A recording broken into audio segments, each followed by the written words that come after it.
Welcome to the Tech Sales Funnels podcast, where we dive deep and answer the ultimate question, how did you hack into tech sales? Each week, we bring you inspiring stories, proven strategies, and insider tips from top performers who've cracked the code to break into tech sales and thrive. Whether you're just starting out, making a career pivot, or ready to level up, this is your go-to space for actionable advice and real-world success stories. Let's crack the code together, because hacking into tech sales isn't just a dream, it's your next move. Now with your host, the founder of Tech Sales Funnels and the tech sales hacker himself, Dayvisson DaSilva.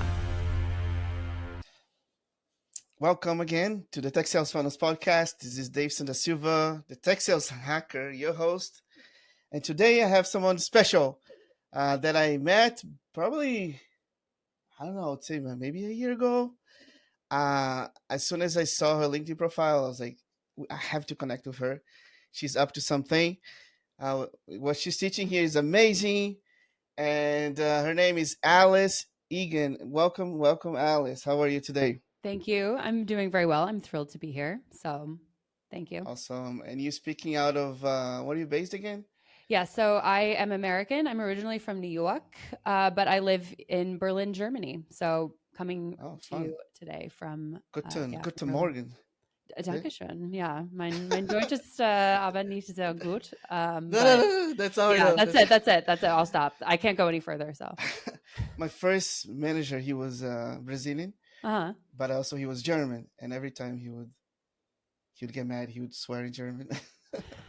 But he would say good things in German too. So I'm sure. Yeah. Good times. So I want to make a quick introduction. So right now, you are the pre-sales coach. You're turning non-technical SCs into trusted advisors. But before we even go into that, what you do, can you give an introduction on who you are at a very high level? I always like to start with that because that kind of breaks up the conversations and we can go from there. Sure. So I'm Alice Egan. I'm founder of SaaS Savvy and the Trusted Advisor operating system. So I help non-technical solutions consultants working at companies like Zendesk, Salesforce, HubSpot, Workday, big B2B SaaS platforms.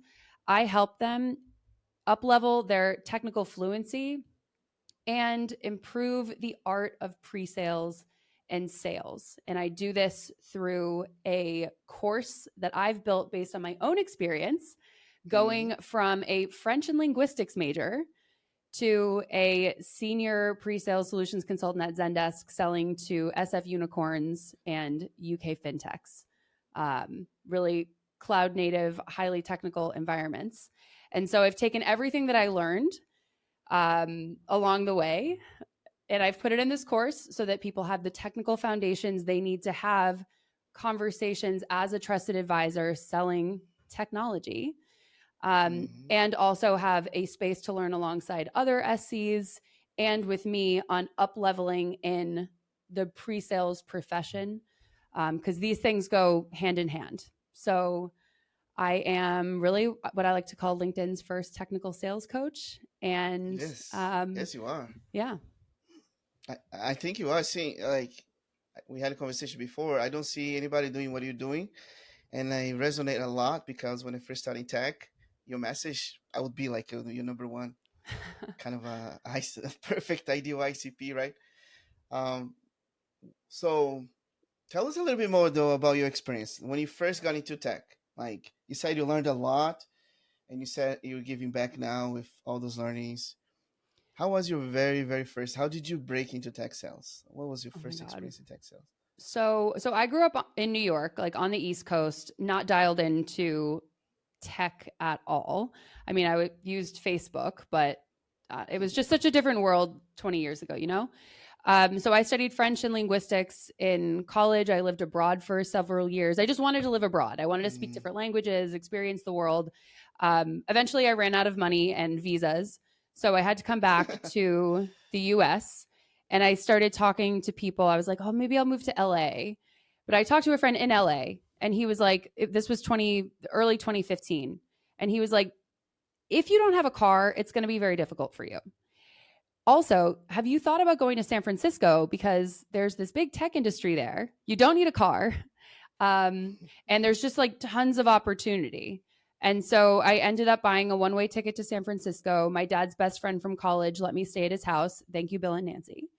And like, I will be honest with you, like it had barely ever dawned on me that people even worked at Facebook. Like I showed up in San Francisco. I'd never been there before. It was only my second time in California. And at the time, like there was just a ton of opportunity in tech. And I got a job first in customer support for a company that made apps for events, anything from the Idaho Potato Convention, a real event, to like real estate conferences. And then I worked for a smaller like Series A travel tech startup where we were helping travel providers go from like taking reservations on the phone with pen and paper to being able to do travel reservations for anything from like a brewery tour to kayaking excursions online. And so that was my first couple of years in tech. That was my like, learning fast on the job about like what startups were, all the different teams. I didn't understand any of that. And then a friend of mine was working at Zendesk, and she said, you would be perfect for this job in pre-sales. I took one look at the job rec and it said the word technical like 5 times. And I was like, I can like futz around with HTML on a WordPress blog, but I can't, like, I'm not technical. And she was like, you should really apply for it. And I did, and I got it. And I was also really lucky because I got an associate SC role. So they knew not only was HTML the extent of my technical chops, but I also didn't have any sales experience. Like I was never an SDR. I was in customer support and customer success. So I really started that job, honestly not understanding what it was, but I very quickly learned it and I very quickly fell in love with it. So I'll stop there because that's when things get technical, but that's how I got into pre-sales. Oh, let's get technical today, right? So a lot of people listening to this podcast, they are either early stage in tech sales, they are, high performing tech sellers, or even execs, right? So there's all sorts of people listening. So we can go any direction here. So you mentioned something about linguistics, which I didn't know that you study linguistics, which makes total sense. Like you're speaking a whole new language in technology. Yes. Did you see that? Did you see that? Like, that your brain just connected? You learned this whole new language. Do you want to talk a little bit more about linguistics and learning a new language in technology? Yeah, actually, because it's very on brand with, I think, or like on the right path of what people listening to this podcast want to know. I remember my first week in San Francisco, I started watching the show Silicon Valley, and I just didn't understand what they were saying. It wasn't funny to me. And then after a year, I went back and rewatched it, and I was like doubling over, because you're right. Like, and I think I heard you say this earlier. You're like, I speak 4 languages: English, Portuguese, Spanish, and I think tech. I think you like cloud is another language. 100. Yeah. Okay. Yes. I got that. So basically, when I got to Zendesk as an associate SC, Zendesk was still in this stage where they were selling, and this is really important for so many people who are like in the breaking into tech sales stage, and maybe you're going to work for one of these like big SaaS platforms, is it seems easy from the front end. Like all of these SaaS applications that came up during the 2010s, they were all built to look like Airbnb, but for business users, which if you were around in the early 2000s, like I didn't know this because I was like still in high school, but enterprise software used to be a nightmare. It used to be like really complicated to use. It was not pretty to look at. Everything was like built by Microsoft. No shade to Microsoft, but anyway. So basically I got hired at Zendesk at a point where there were still like we were selling apps. We were selling like chat. We were selling an email ticketing solution. It was easy to talk about and demo without having to have technical knowledge. But then, and this is super common in the tech industry, it's called mergers and acquisitions and moving up market. So what do you need to do? You need to go from having an app that just does a thing to having a platform that your customers can build on and extend and customize, because any big enterprise doesn't want what you have out of the box. Actually, at a certain point, quite quickly in your sales career, you will go from selling like a point solution to selling the value of how easy it is to plug your tool into all the other stuff that they use on the back end. Integrations, yeah. Integrations, baby. That's where it is. Like if you can't integrate, like what's the point? Obviously there are point solutions, but when you're selling Oracle, Zendesk, HubSpot, Salesforce, like GitHub, any developer tool, like you've got to plug in. And so within the first like 10 months I was at Zendesk, we launched this big platform. And then our next like 6 acquisitions, which happened very quickly, were all developer tools. Like a unified messaging API. And I can't remember all the other ones, but it was like 6 tools, one after the other. That meant I was no longer I was no longer selling to business buyers. I was selling to developers. And it changed the entire conversation. And all of a sudden I'm going from like, you can use the email ticketing solution to like, actually we have an EventBridge integration with AWS and it doesn't matter what cloud you're on, but you can, like every jargon in the world. So I tried to get on top of that by learning to code very quickly. I was like, this is not for me. This is super boring. And actually one of my current students, she did like a full stack developer boot camp. But as a customer success manager, she was like, actually, this didn't really help me because I can't talk about anything. I can write a line of code, but when you're in the customer facing universe, your job is to talk about technology as a trusted advisor.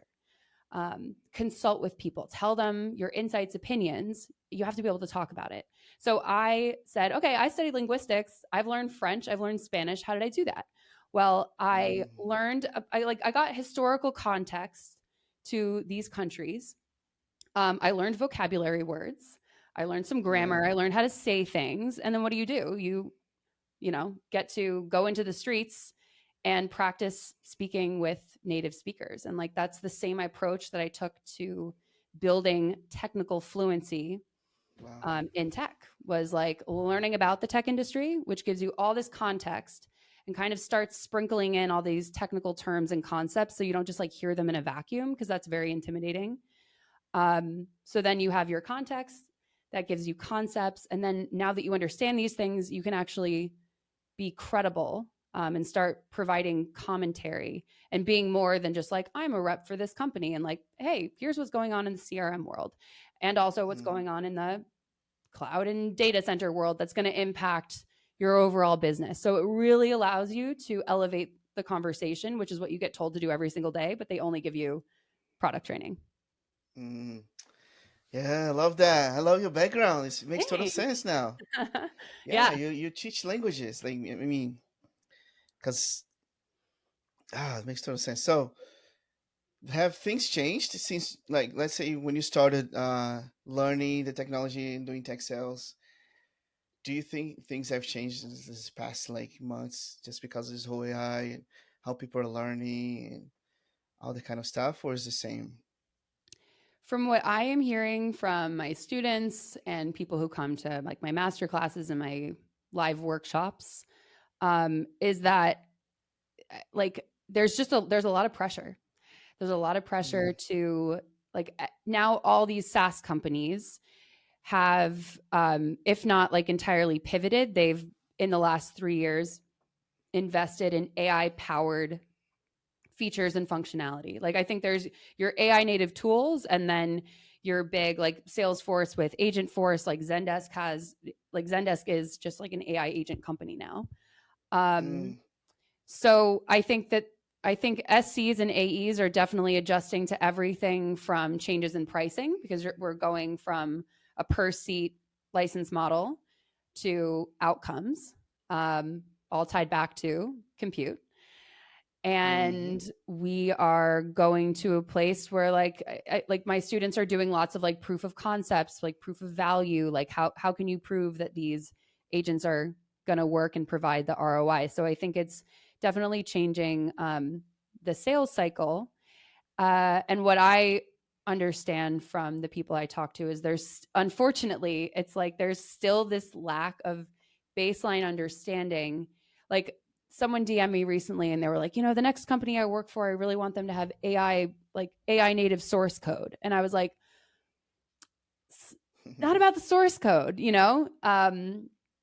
it's like, I think if you don't have the conceptual understanding and like in the cloud and how software is built, it's hard to really like wrap your head around just from the like back end changes that AI agents are bringing and like where they even plug in and integrate, along with all the still like traditional software integration conversations that you need to have. So I think to be a top seller or a top solutions consultant, you need to know more than just AI. You need to know the cloud, and you actually need to know the legacy world too, because that's the actual reality that we're in. Like there's no company out. I mean, I don't know, maybe some little startup is just like AI everything.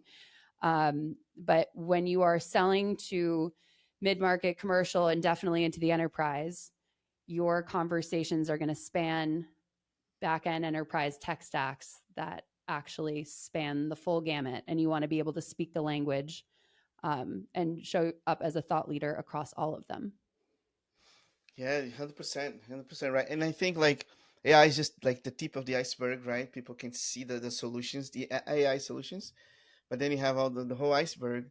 And the bigger the organization, the bigger the solution, the more they have to understand. The seller has to understand what's underneath, Yeah. right? The foundation. Makes total sense. Do you any recommendations that you can think of for the sellers out there who are trying to ramp up, who are trying to catch up with this whole AI craziness? Because it's so hard to know where to focus, where to learn, right? Do you have any thoughts and recommendations on that piece? I mean, not to like toot my own horn, but if you are looking for where to start, you should absolutely join the Trusted Advisor operating system and at least take my foundation layer course, because once you have your foundations and really like, what is computing? What is software? Like really ask yourself that. If you can't answer that question, you should totally join my course, because as I always say, it's so much easier to understand cloud computing if you understand what computing is first. And the same goes for software as a service. Way easier to do that if you really understand what software is. And I would encourage everyone. I also want to call out on this call that Dayvisson had immense success as a AE at IBM Cloud and at Microsoft, because he has like 8 or 9 cloud certifications. Like this man studied. You learned and you really understood the products that you were selling, the ecosystem that you were selling in. And with all of these different cloud certifications, like you could show up on a call. And as you said before, like actually selling IBM Cloud or selling AWS, you're not just selling, but you're doing a lot of education, because all of these clouds are different. They have different services. They do different things. There's a lot of abstraction and like what someone actually needs to configure or set up. So there's a lot of education you need to do. So I would say in this day and age, where like so many people broke into tech sales in the 2010s, right? Like a lot of people can sell. A lot of people do not like rise to the challenge. Like what do you need to know to go beyond being like a generic salesperson who could sell plastics one day and I don't know, pharmaceuticals the next? Like how can you really, really know your stuff to become the AE that your customers rely on, because they don't think you're just trying to sell them something. You're really consulting with them. And actually, I was just having a conversation with someone who started her sales career in pharmaceutical sales. And she was like, you could not walk into a hospital to sell a doctor medication, or like my cousin works in medical sales. He's in the operating room telling them how to use the equipment. This guy studied communications in college. Like there's no conversation. If you cannot speak the language of like regulations and medication and diseases, you're not even. And I think in tech sales, this bizarre culture has arisen over the last like 40, 50 years, where we've basically said, no, this stuff is like too complicated for the average person. You know, only like Bill Gates and Steve Jobs could ever possibly understand how this all works. And it's like, no, it's just never been explained in a way that has mass appeal, because knowledge is power. So it's a lot easier to be like, oh, it's too complicated to explain. You have absolutely, like, if you got into tech sales, you can absolutely understand what your product does and go above and beyond that. And that's going to make you stand out. That's going to make your customers want to work with you and want to pick up the phone. And it's going to make your companies want to keep you and fight to keep you when someone's got to go for the yearly culling. That is unfortunately like too common in our industry. And the companies really want to hire. And like my recommendation to you is you learn that and you talk about it. Use LinkedIn. Like use LinkedIn to talk about what you know. There's not enough thought leaders on LinkedIn. We all laugh about it. There are not enough, in my opinion. No, True not thought enough. leaders. 100%. And you're talking about, the whole being more technical. Now there's the buyer is getting more educated, right? Because they have even more access to the information. So the bar is raising, I believe. I'm not 100% sure, but because the client can research before, Yeah. whoever is on the other side needs to speak with more authority, right? Yeah, you really like aim for consultant, AESC, whatever your title is, and everyone's got different titles anyway. Just aim to be a technologist, be a technology consultant, because that means you are providing value. And honestly, your job becomes more fun. I think in your TED Talk, you were saying like most people hate their jobs and like are actively looking for a new one. I mean, obviously, it's different for everyone, and everyone's situation is unique. But I remember like in my first few years in tech where I did not understand not only the technology piece, I didn't really understand like the startup ecosystem, like the whole tech industry. I think like it's in the last 10 years, tech has become a lot more mainstream and we hear about it like every single day. But we really didn't back then. And I honestly, my first 2 years in tech, I did not like it because I had no idea what I was doing. When you don't know your shit, yeah, like you don't feel great showing up to do something for 8 hours a day, especially something like tech sales, which does not get enough recognition for the fact that you are getting on a call with like, I don't know, a VP director, sometimes like a C-suite person who's been in the industry for 40 years. And you're like cold calling them, or you're doing a demo of this technology that you don't really understand. I mean, like we need to give like salespeople a huge kudos for doing that. But there is a way that you can do that not only makes you feel better about, like, you want to kill imposter syndrome, learn the stuff you need to know. But it will also make you love your job more because you won't feel like you're not good enough, which is like a great way to start every day. Feeling good about yourself. Good point. When I was thinking like it's a balance like between the tech and of course your soft skills or your ability to listen, to talk. But if you don't have the foundation, the technical foundation, then your other skills, they'll be not as visible, right? You won't own like a space in the room. Like I always felt like I'm not the smartest, by the way, like, but I always felt like I always wanted to learn something new. That's my I think my power is just I was trying to learn something because I always felt like I didn't know stuff. Is that ever a point that someone can feel like super confident about their technology, their tech skills? What's based on your experience or how you teach your students? I mean, I encourage everybody to have a baseline knowledge and like a vocabulary where, I live in Germany. My German's not great, but like I can speak enough, and I actually know enough words where like even if someone says something to me rapid fire German at the grocery store, I can catch words. I'm like, oh, okay, I know what this means. It's the same. It's like truly the same thing, speaking a foreign language and being on a call where they're dropping like a Docker, Kubernetes, and Nginx. If you kind of know what those things mean, that'll just get you so much further. So I do believe, and this is again, like in my course, I give you that foundation. I don't like, my course doesn't go like super, super deep into like cloud. I have a whole module on cloud, but not on like all the specific services and stuff, because that stuff, first of all, your brain can only hold so much capacity, but it's like, you really need to know that stuff if that's what you're selling. So I'm trying to give people this foundation that like, once you have it, you could go sell Zendesk, or you could go sell GitHub, or you could go sell Azure. You just need the same foundations. And then once you're, let's say, working at Azure, then you can really double down on everything you know to become more of an expert in that field. So you don't I have to agree. know everything super in depth. If you have that foundation, one of my favorite movies is Legally Blonde, the bend and snap. I don't know if everyone remembers that iconic moment, but once you have this foundation, you can bend and snap and sell and talk about anything and then go deeper where you need to. You know what I mean? Yes, yes, I resonate with that. When I joined Microsoft, I was supposed to have 3 certifications for my role, and when I joined, I already had 2, so I just had to get 1 more.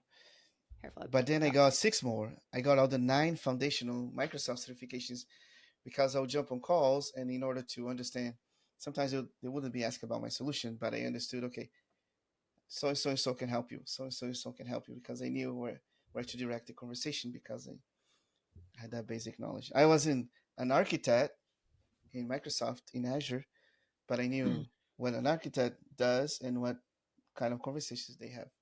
Yeah, I think there. I don't know. For some reason, I feel like the term like lifelong learner is kind of cheesy. Like people kind of like laugh at it a little bit, but I think like what you did at IBM and what you did at Microsoft, like really going, because I know a lot of AEs get the certification and then they're kind of done. They don't keep going. But in this world where like we don't know what's going to happen with AI, Mm-hmm. all we know is like right now there's lots of market changes. AI um, has the capability. I mean, it's whether or not like the ROI for AI is there, it's already shaken up the labor market.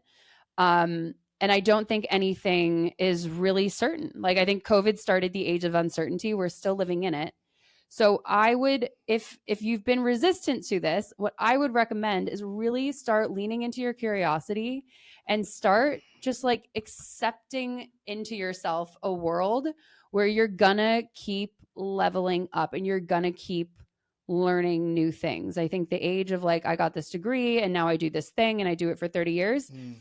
it's over. And honestly, like this is a time for people to, I'm not gonna say build resiliency because I think it's like really corporate, but learn new things. And I think you and I have both done that in our lives and in careers. And it's quite Mm. interesting when you rise to a new challenge and you get a new certification or you go a level beyond, where that can take you.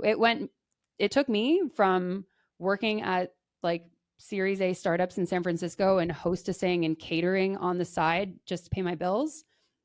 Where I you think I was were, saying let's just, that learning yeah, new go things ahead. and rising to new challenges Mm. took us new places in our lives and in our careers. I mean, it took you from Mm-hmm. Brazil to the US to the tech industry. And it took me from, yeah, working at small, scrappy startups and hostessing and catering on the side to landing a job at a really big company that totally changed my life. I owe so much to Zendesk, not just in everything that I learned, but in the financial security it gave me to buy a house, move to London, live internationally, and ultimately start SaaS Savvy.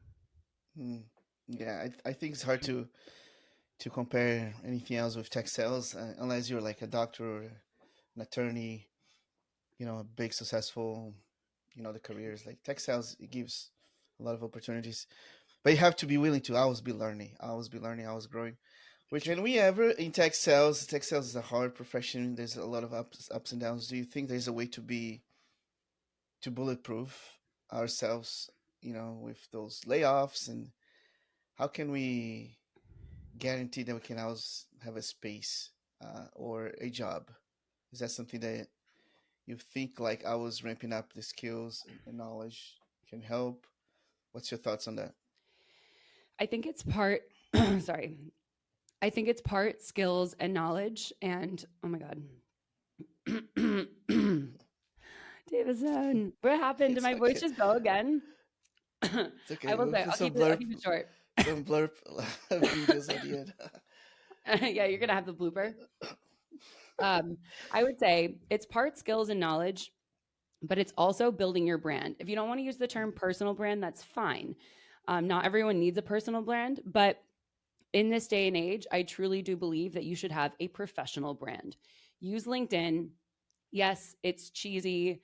There are thought leaders on there, but you can really make that the space. Like, think of LinkedIn as your digital storefront. This is where people see your experience.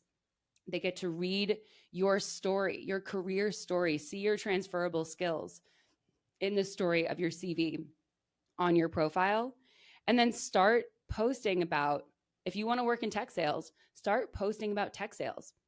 Start posting about technology. Don't just repost, we made a new feature, or I got a new certification. That's great. But today, when recruiters are looking for someone, especially if you're trying to break in and you don't have that SaaS experience, companies want to hire people with experience, right? It costs them a lot less money. You're in seat and revenue generating much faster. So if you don't have that experience, go get it. Download, create an instance of Zendesk and start building it out. Take Salesforce Trailhead and write about what it's like to learn Salesforce. Like, what have you learned about the CRM industry? If you want to get into the industry and you don't have that knowledge, don't just use LinkedIn to talk about your job search process. Recruiters go straight to your profile. They look at your CV for your skills, for your story, and then they want to know that you know stuff. So start showing people that you know stuff and use LinkedIn to do that. I love that. And that works for every level, early stage, mid-career, especially if you are big time in the industry. Like, you should show off your skills, and you don't have to speak about your clients or the deals you're closing, but you can talk about, a lot of good things. Wow, thank you so much. This is amazing. We're coming to a close here.